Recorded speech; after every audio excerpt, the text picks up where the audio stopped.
the Steve Gleason punt block. I mean, goosebumps, right, for you when that happened, Sean? Yeah, and the thing that was unique about the 06 team, there was so much damage and devastation to the New Orleans area. That training camp, my first season, we were 7 weeks on the road. In other words, all 4 preseason games were going to be away from the dome because it wasn't fixed.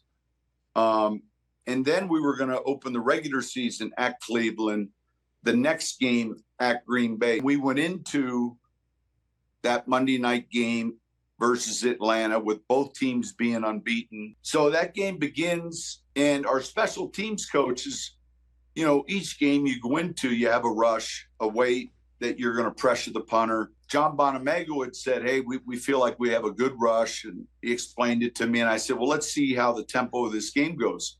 And Atlanta gets the ball first. They have a few plays. Vic scrambles. There's actually a fumble. They're punting, and Bonamego walks down to me and says, do you want to rush the first punt?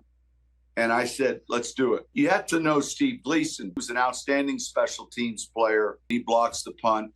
And it's as loud as I can recall a 10-second period in any stadium I've been a part of. Here's the thing that we talked about all week. The night's only going to be special if we win the game. But here's the irony. We have this one player, our starting quarterback, Drew Brees, yes, sir, who gets caught in traffic on I-10. It's not that I'm concerned he's running behind. It's that I know how organized and how anal he is with his schedule.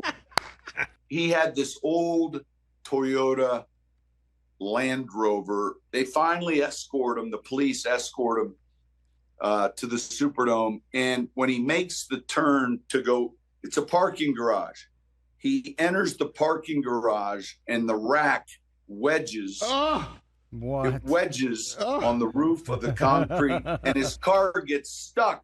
He takes the keys out of the ignition, throws them on the seat, opens the door, grabs his duffel bag, and he tells the parking attendant, figure out a way to fix this. I'm sitting in the hallway when he comes down the hallway, and I said, hey, everything's good. But he's got this unsettled look, which makes me unsettled. So I find out later they had to take air out of all 4 tires to get his car past that height requirement. And look, fortunately for us, he played well. And that was a tough spot to be in if you were Atlanta.